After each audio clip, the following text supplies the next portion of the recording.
आज यहाँ पे आए हुए सभी किसान भाइयों बहनों को मेरा नमस्कार, सत श्री अकाल, वाहेगुरु जी का खालसा, वाहेगुरु जी की फतेह। आज सुबह जब मैं पंजाब पहुंचा तो बड़े दुख की खबर सुनने को मिली कि 3 महिलाएं सिंघू बॉर्डर पे, टिकरी बॉर्डर पे जो संघर्ष कर रही थी किसानों के साथ, एक ट्रक ने उन तीनों को कुचल दिया और उन तीनों की मौके के ऊपर उन तीनों की मौत हो गई। सबसे पहले मैं उन तीनों को श्रद्धांजलि अर्पित करता हूं। भगवान से प्रार्थना करता हूं कि उन तीनों की आत्मा को अपने चरणों में स्थान दे और उनके जो परिवार वाले हैं उनको इतना बड़ा दुख सहने की शक्ति दे। जो दोषी लोग हैं, जो ट्रक ड्राइवर है या जो भी लोग हैं, उनको तुरंत सरकार गिरफ्तार करके कड़ी से कड़ी सजा दे।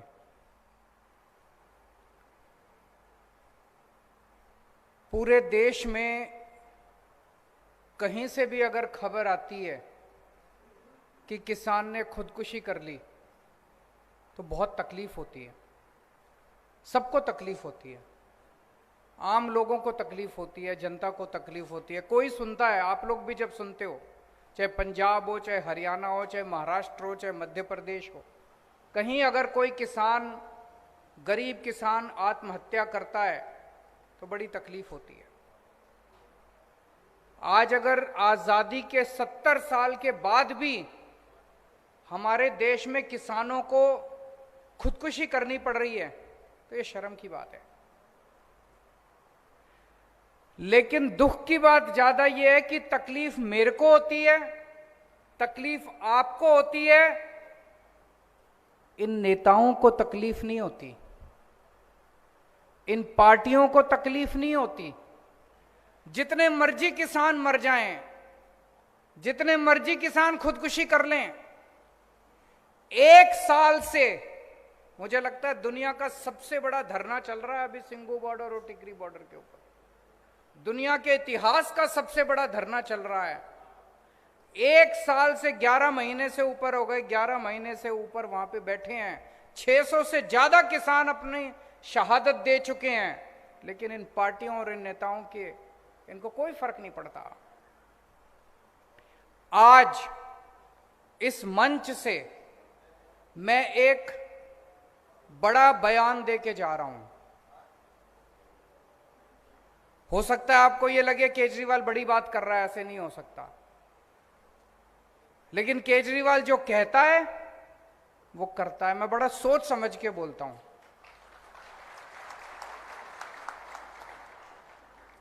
मैं पूरी जिम्मेदारी के साथ आम आदमी पार्टी की तरफ से आपको यह विश्वास दिलाता हूं, फरवरी के महीने में चुनाव है, मार्च के महीने में नतीजे आ जाएंगे। 1 अप्रैल के बाद से पंजाब के अंदर किसी किसान को खुदकुशी नहीं करने देंगे हम लोग। हमारी जिम्मेदारी है, उसके लिए जो करना पड़ेगा हम करेंगे। लेकिन बहुत हो गया, अब 70 साल हो गए। 70 साल के अंदर अगर हम ये, इसका मतलब इनकी नीयत खराब थी। ऐसा नहीं कि ये हो नहीं सकता, इनकी नीयत खराब थी। पहले कहते थे स्कूल ठीक नहीं हो सकते, सरकारी स्कूल, दिल्ली में करके दिखा दिया।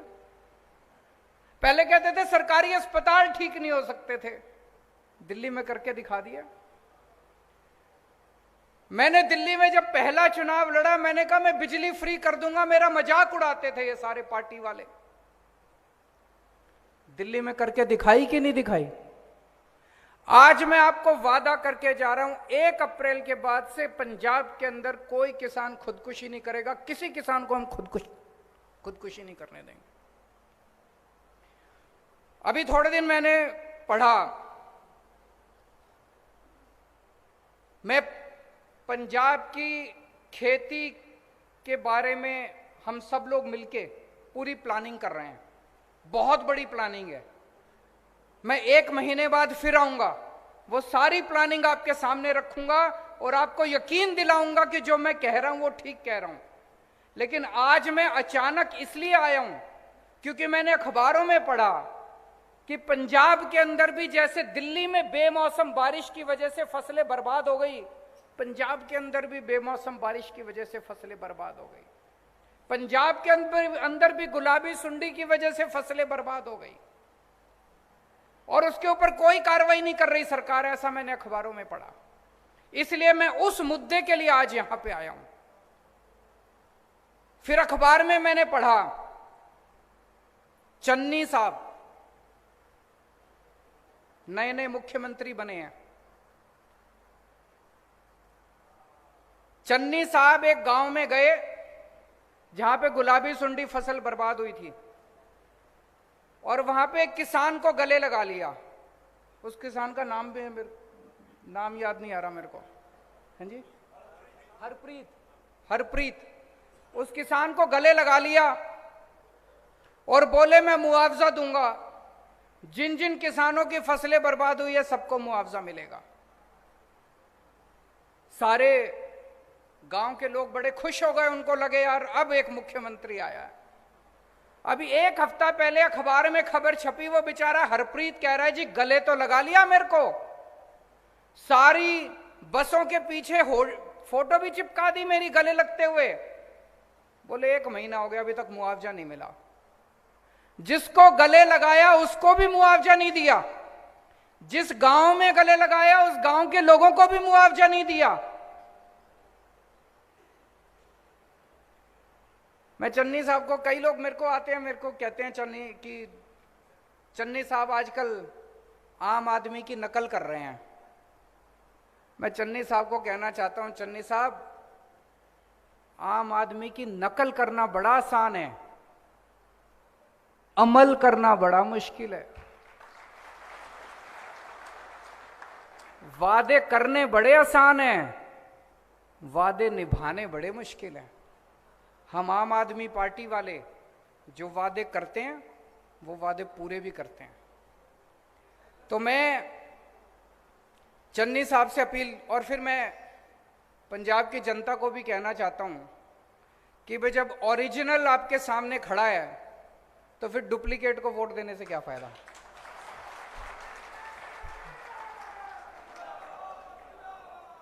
जब ओरिजिनल आपके सामने खड़े हैं तो फिर नकलची को वोट देने से क्या फायदा, डुप्लीकेट को वोट देने से क्या फायदा। ओरिजिनल को ही लो ना, ओरिजिनल माल लो मार्केट से, वोट दोगे तो ओरिजिनल माल मिल जाएगा। तो मैं आज चन्नी साहब से अपील करना चाहता हूं कि पहली बात, किसानों के साथ बैठ के, किसान जत्थेबंदियों के साथ बैठ के आप ये हिसाब लगाओ कि फसलों का जो बेमौसम बारिश से धान खराब हुई है उसका, और जो गुलाबी सुंडी की वजह से फसलें बर्बाद हुई है, नरमा बर्बाद हुआ है उसका, कितना लागत थी, कितना नुकसान हुआ। जितनी लागत थी कम से कम उतना तो भरपाई करो। ये 8,000 रुपए कहां से आ गया? 8,000 रुपए से तो किसी ने अभी बोला कि 40,000 रुपए दिए 5 एकड़ के, वो भी 37,000 काट कुट के दिए। 37,000 में हमारा क्या होगा? 37,000 में तो घर का खर्चा भी नहीं निकलेगा। तो जितनी लागत थी कम से कम उतनी लागत तो किसानों को दो। दिल्ली में हम दे रहे हैं। दिल्ली में 2015 में मेरी सरकार बनी, फरवरी के महीने में। अप्रैल के महीने में मेरे पास किसान आए, बोले जी हमारी फसल बर्बाद हो गई। मैं किसानों के साथ उनके गांव में गया, गांव के अंदर ही मीटिंग बुलाई सारे किसानों की। वहीं पे उन्होंने मेरे को सारी कैलकुलेशन करके दी। कैलकुलेशन करके उन्होंने बताया जी 18,000 रुपए एकड़ के हिसाब से हमारा नुकसान हुआ है। वहीं पे उसी गांव के अंदर अफसरों को हमने ऑर्डर करा, 20,000 रुपए एकड़ के हिसाब से हमने ऐलान कर दिया, और 3 महीने के अंदर, ऐसा नहीं कि ज्यादा, 3 महीने के अंदर सबके अकाउंट के अंदर पैसा चला गया। उसके बाद से लेके हमने पॉलिसी बना दी तब से लेके आज तक जितनी बार पिछले 7 साल के अंदर दिल्ली के अंदर किसानों की फसलें बर्बाद हुई है, हमने 20,000 रुपए एकड़ के हिसाब से उनको मुआवजा दिया है। तो मैं चन्नी साहब से कहना चाहता हूं, अपील करना चाहता हूं कि आप भी जितना बर्बाद जो फसल की लागत है उस लागत को कम से कम आप इनको दो। और मैं पंजाब के किसानों को कहना चाहता हूं कि अगर चन्नी साहब आपको आपकी लागत नहीं देते, मेरी आपसे हाथ जोड़ के विनती है, खुदकुशी मत करो, खुदकुशी मत करो। बड़ी तकलीफ होती है, हमें भी तकलीफ होती है, हमें अपना बेटा मान लो, छोटा भाई मान लो अपना, खुदकुशी मत करो। मैं समझता हूं, मेरे को किसान बताते हैं अगर हम फसल ना लगाएं, बोले तब भी चल जाता है, लेकिन अगर पैसा खर्च करके, खाद खरीद के, बीज खरीद के अगर हम फसल लगाएं, पैसा उठा के फसल लगाएं और फसल बर्बाद हो जाए, बोला फिर तो हम कहीं के नहीं बचते, हमको पैसा वापस करना पड़ता है, पैसा वापस करने को होता नहीं है, तो हम कहीं के नहीं बचते, इसलिए आत्महत्या करने को मजबूर हो जाता है किसान। मैं आप सबसे अपील करना चाहता हूं, सारे पंजाब के किसानों से अपील करना चाहता हूं, आत्महत्या मत करना। मार्च में सरकार बनेगी, अगर चन्नी साहब ने पूरा मुआवजा नहीं दिया, 30 अप्रैल तारीख नोट कर लो, 30 अप्रैल तक आपके अकाउंट के अंदर आपका पूरा मुआवजा चला जाएगा।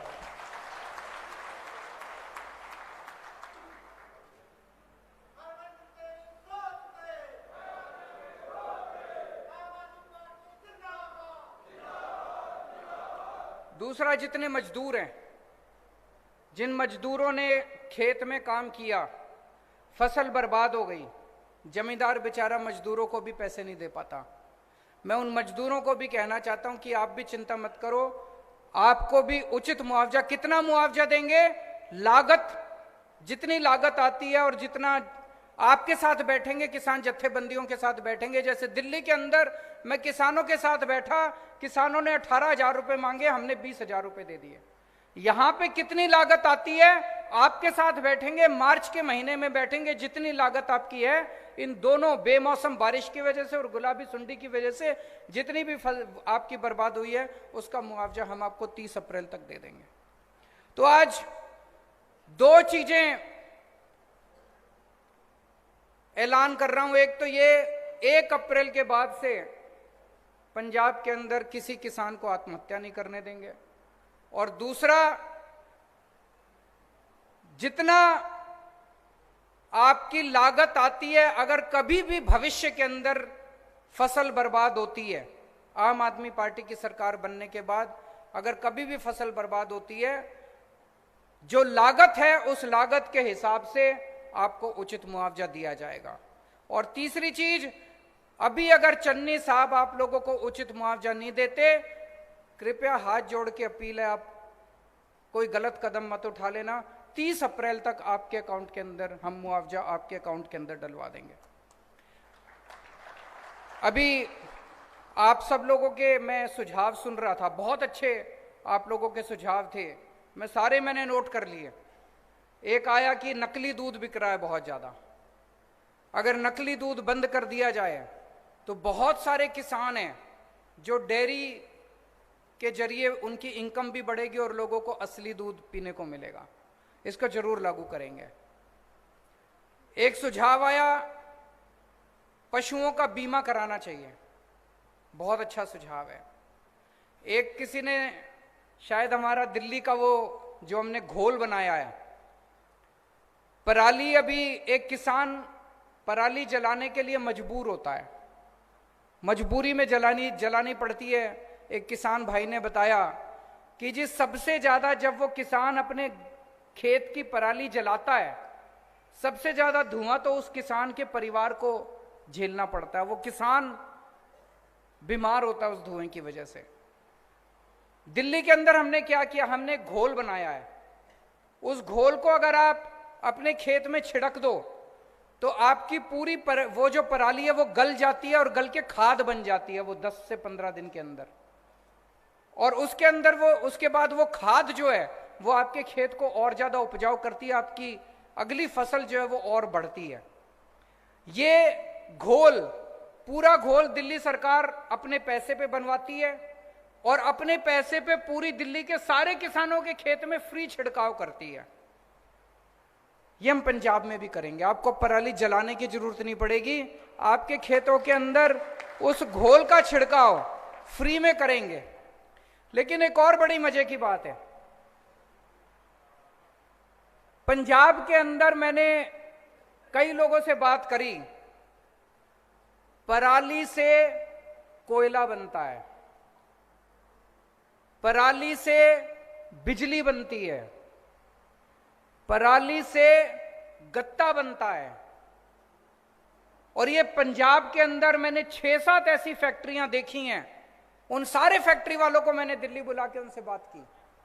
आप सोच के देखो, अगर पूरे पंजाब के अंदर हम इतनी सारी फैक्ट्रियां लगा दें जो पराली को इस्तेमाल करके कोयला बनाने लगे, बिजली बनाने लगे, एक तो किसान को 1000 रुपए एकड़ के हिसाब से पराली के पैसे मिलने लगेंगे, जलाने की जरूरत नहीं पड़ेगी। और वो फैक्ट्री वाला खुद आपकी पराली काट के ले जाएगा, आपका कोई पैसा नहीं लगेगा, आपको 1000 रुपए एकड़ मिलेगा। और पूरे पंजाब के अंदर इतनी फैक्ट्रियां लग सकती हैं कि इतने बच्चों को रोजगार मिलेगा। अभी एक किसी ने बोला एग्रो प्रोसेसिंग इंडस्ट्री लगाने के लिए, बहुत अच्छा सुझाव है। तो ये जैसे पराली है, इसी तरह से न जाने कितनी एग्रो प्रोसेसिंग इंडस्ट्री लगा सकते हैं। और उसमें अपने को अंबानी अडानी को नहीं लाना, किसानों के ग्रुप मिलके, किसानों के बच्चों के ग्रुप मिलके। अब आपको कनाडा भेजने की जरूरत नहीं है अपने बच्चों को, यहीं पे आपके गांव के अंदर इंडस्ट्री लगाएंगे, आपके शहर के अंदर इंडस्ट्री लगाएंगे। इतनी इंडस्ट्री लग सकते हैं, इतना विकास हो सकता है। एक किसी ने बड़ा अच्छा सुझाव दिया डीएपी की फैक्ट्री लगाने का। बिल्कुल सही बोल रहे हैं कि हमारे किसान, गरीब किसान उन्हीं की फैक्ट्री में जाके काम करते हैं और वहीं का डीएपी जो है हमारे पंजाब के अंदर इस्तेमाल हो। हम क्यों नहीं लगा सकते डीएपी की फैक्ट्री? लगानी चाहिए। बहुत अच्छे अच्छे सुझाव आए हैं, इन सारे सुझावों को मैंने नोट किया है। और अंत में वो अमनप्रीत ने जो बोला था, वो कहाँ है वो लड़का अमनप्रीत? बच्चे, मैं आपको भरोसा दिलाना चाहता हूं, हम मिलके करेंगे। जैसे दिल्ली के अंदर हमने स्कूल बदल दिए, सरकारी स्कूलों के इस साल नतीजे, सरकारी स्कूलों के बच्चों के 99.8% नतीजे आए, 99.8% नतीजे। सोच सकते हो, सरकारी स्कूलों के बच्चों के नतीजे 99.8% आए हैं। अगर हम दिल्ली के सरकारी स्कूल बदल सकते हैं, दिल्ली के सरकारी अस्पताल बदल सकते हैं, दिल्ली की बिजली, पानी, सड़कें बदल सकते हैं, तो पंजाब की खेती भी बदल सकते हैं, मिलके बदल सकते हैं। तो मैं आपको यकीन दिलाना चाहता हूं, पंजाब के अंदर जब मौका मिलेगा, खेती को इज्जत का धंधा बनाएंगे, खेती को मुनाफे का धंधा बनाएंगे। और जो अभी भगवंत भाई ने बोला कि सबसे ऊपर पहले नंबर पे खेती होगी, दूसरे नंबर पे व्यापार होगा और तीसरे नंबर पे नौकरी होगी, इसको वैसे ही करेंगे।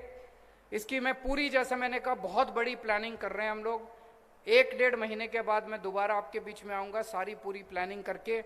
आज केवल इस चीज़ के लिए आया था क्योंकि दिल में बड़ी तकलीफ हो रही थी कि किसान आत्महत्या कर रहे हैं। आज आपको ये कहने के लिए आया था, आत्महत्या मत कीजिए, इंतज़ार कीजिए। 6 महीने के बाद आम आदमी पार्टी की सरकार आ रही है, मिलके पंजाब को बदलेंगे।